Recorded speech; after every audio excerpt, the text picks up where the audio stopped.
Anatin'ny firenena 270 andray anjara ao anatin'ny Christmas Fair Trade izay ho tanterahana ny Washington na États-Unis Madagasikara.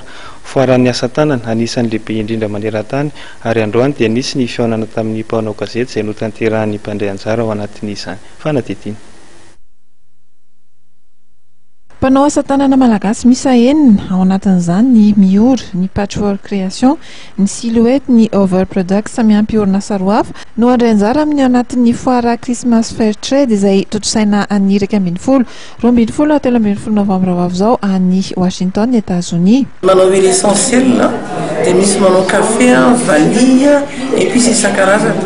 Dia misy manao pierre industrielle, ornementation, fatavety Madagascar dolo industrielle, décoration, des galets ohatran'izany. Dia ao anatin'ny domaine vato izay any zany misy société manao bijoux contemporain bijoux fantaisie zany izy fa atao amin'ny vaton'ny Madagascar dolo natao.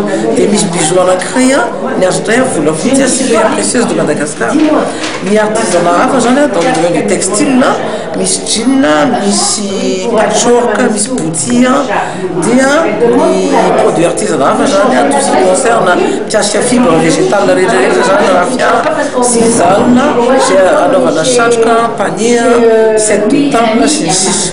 De la soie, dia misy koa statue en bois, dia misy koa cuir, cartable en cuir, sac en cuir vita gasy.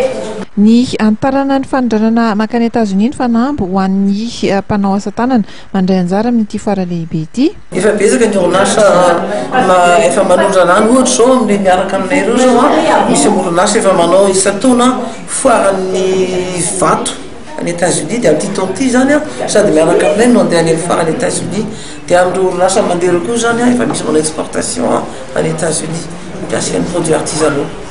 Dia ny andanana zany ampitombo ny marché efa nanany zao ampitombo ny chiffre d'affaires no andanany ihany. Dia ny sasany moa zany voavoaloha amin'izy dia andeha hitady marché vaovao. Ny azonan'ilay marché vaovao zany ampiny izy amin'ny organisation na rencontre professionnelle B2B izay ataonay miaraka amin'ny ambassade de Madagascar aux États-Unis Washington dia B2B anankiray koa miaraka amin'ny représentation permanente de Madagascar aux Nations Unies. Raha ny fanazavana moa dia mahaliana ny Amerikana ny famoronana ataon'ny mpanao asa tanana malagasy. Everin'ny mpanao asa tanana ihany koa fa ny fisokafan'ny tsenany agoa dia hanitatra ny tsena asa tanana miondrana any amin'ity firenena ity.